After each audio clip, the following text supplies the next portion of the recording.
How's it going, everybody? Okay, don't judge me. Don't judge me. Hear me out. This is a 2012 Volkswagen Golf.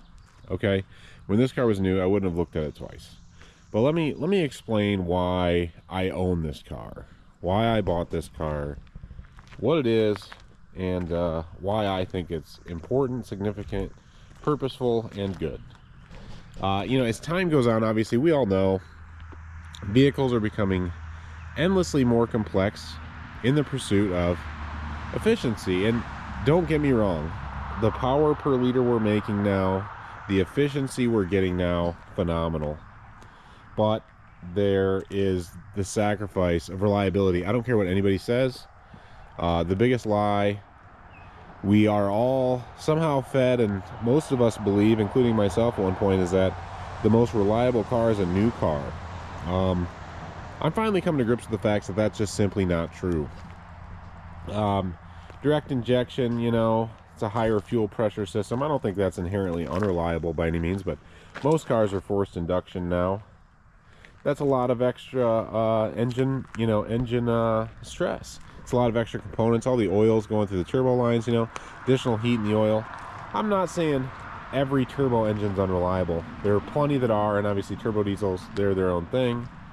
But there is a sweet spot in terms of reliability, and I think the area that sweet spot lives in is a multi-port, a port fuel injected, naturally aspirated vehicle with a manual transmission. I say that because manual transmissions, aside from clutch and flywheel and throwout bearing, the hydraulics of the clutch system, if it's hydraulic, much simpler than an automatic transmission. Failure rates pretty much across almost every make and model, much lower in a manual. So generally speaking, we're going to say manuals are more reliable. I'm going to stick with that. That's pretty much an objective fact. Much simpler.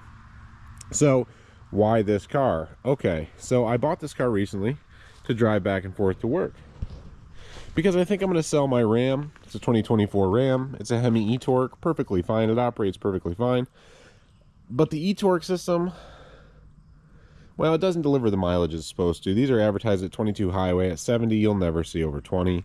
I average 18 with it, which isn't bad. But with this car, which is a 2012 Volkswagen Golf, let me elaborate a little bit. This car is a manual transmission. Like I said, 5-speed manual. Keeping it simple. And rather than the modern, small, albeit more powerful turbocharged engines, this has the 2.5 liter inline 5-cylinder from Volkswagen, which arguably, I think most people would agree, and my stance certainly is, this is the last reliable engine Volkswagen made. Now, this engine was in production from 2005 to 2014. It makes 170 horsepower at around 5,700, 177 foot-pounds, around 4,000, I think maybe 4,200. So it's more than adequate enough for this car. 170 horse, 177 torque with a manual. This, you're talking the same power level as like an old VR6, which those were really quick in their day. This car weighs under 3,000 pounds, 2,900 pounds. And again, so this engine, this is a 2012, this engine ran through 2014. Multi-port fuel injection, simple port fuel injection. It does have variable valve timing on the intake side. The only issues that even come up with these engines is the PCV valve. That's the whole valve cover gasket, but it's only 150 bucks to replace. If that goes bad, easy fix. There's a vacuum pump. Those can go bad and cause oil leaks, and the oil filter is a canister type. The mount for that's plastic. Those can fail. That's pretty much it. This is a timing chain, no belt. It's supposed to be service free. We'll see. I hear a lot of good about these. I've researched them a lot. Plenty of them with 300,000 miles out there. This particular one has 130, just over 130 when I bought it, and I put about 500 miles on it now, so we're sitting at 135.51. So once I kind of discovered these, I kind of realized I didn't know much about the 5-cylinder. I think Volkswagen guys know. I don't think the common market knows that this is actually legitimately a good car built by Volkswagen. Now, the only reason why I did any research on this is I was actually looking at the TDI. But while they are a little more fuel efficient for sure, rated at 41 highway for the Golf Sport Wagon, or sorry, Jetta Sport Wagon I was looking at,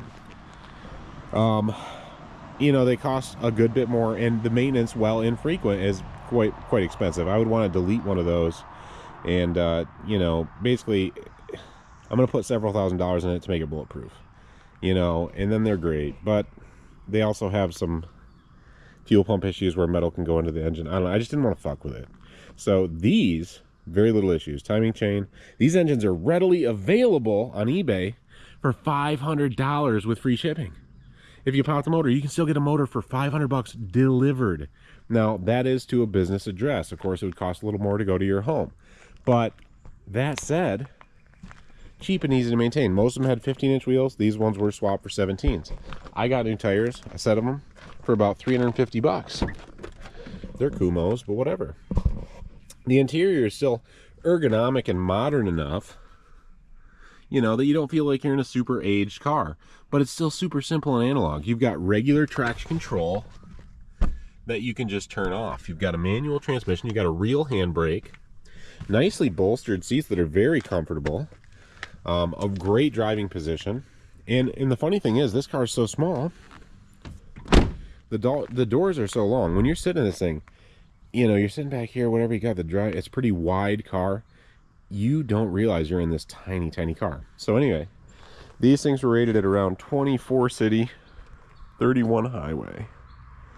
And I filled up, or I topped it off for the third time, and I've averaged 32.5. The best I've averaged on a fill up was 35 miles per gallon, and that's using real pump math through the Fuelio app, not just trusting the gauge cluster. That's a bit optimistic. But, you know, seeing that the TDIs are rated at 41 highway and I'm averaging per tank 32 with this, I'm really not mad. So this car I probably overpaid for, all things considered. I paid $4,800 for this car. But it did come with a set of Blizzaks from last winter. They're day code 2024. They're on steel wheels. They were only used once, so I figured that's worth it alone, because I probably will drive this in the winter. Again, this truck is a lease, right? 10,000 miles a year, 0 down, $600 a month. I sold the Viper. I think I'm going to let this go too. Yeah, I'm going to pay to get out of it, but less than I would to pay the remaining payments on the lease. Because the reality is these e-torques fail, and they're $2,000 to replace. That's all there is to it. Once it's out of warranty, it's $2,000. And right now they're on national back order.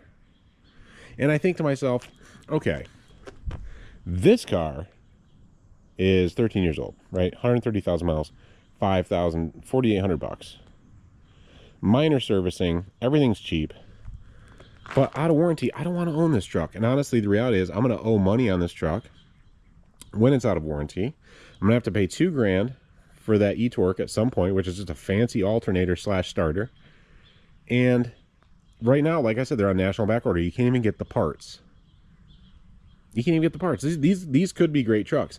Now, other than that, the displacement on demand, the MDS system in these, and it's the same with the GMs. They like to fail and eat lifters. Now, I think if you change your oil, it's much less likely to happen. Even so, I don't really want to own it. I don't really want to own it out of warranty. You know, I might continue to just make the rest of the lease payments. It's whatever. I only have $12,000 in payments left. Who cares? But after that, I'm rejecting modernity. And also, you know, part of the reason why I sold the Viper was to free up some money. As some of you know, I owed money on a HELOC for that car. I freed up a lot of cash. Not to mention the insurance premium. Now, PLPD for this car, $22 a month. $22 a month through Liberty Mutual Insurance.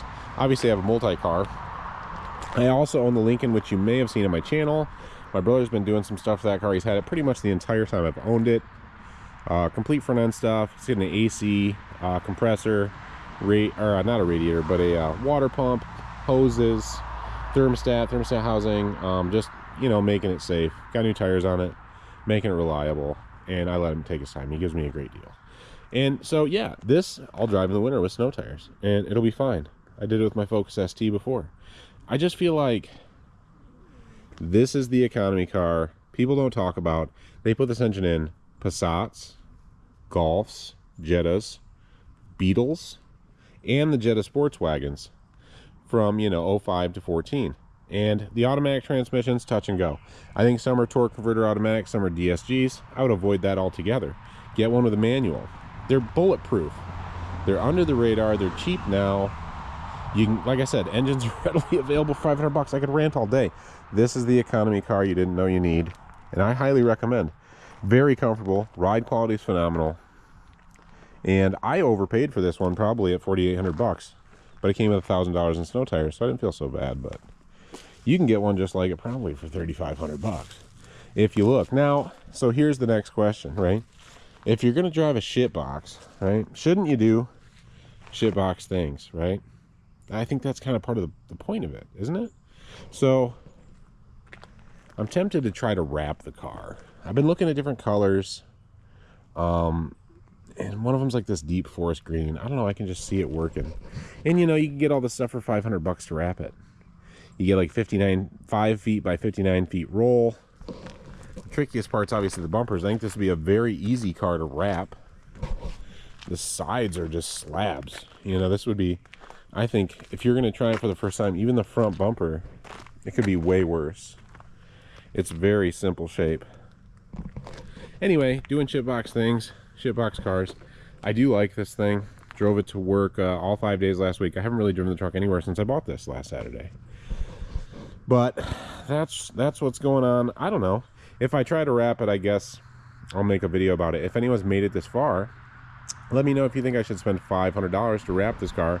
That will inevitably need some maintenance, but should I spend the 500 bucks to wrap it just because shitbox things are fun? Let me know in the comments. Honestly, I'll give it like a month and I'll tally it up, and if it unanimously you guys say to wrap it, I'll wrap it. And by you guys, I mean the 19 people that'll watch this video. Hey, and on that note, thanks very much for watching. Always appreciate it. Seriously though, if you're looking for an economy car, pick one of these up. I mean, this is the deal right here. This, the Jetta, the Passat, 2.5 5-cylinder with a manual.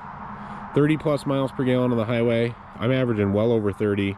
Dirt cheap to maintain. This is the good one. Volkswagen makes a lot of garbage. Not this one. All right. Thanks for watching, and enjoy, be safe, and buy yourself a 5-cylinder Audi. And I didn't mention they sound phenomenal as well, but we'll save that for another video.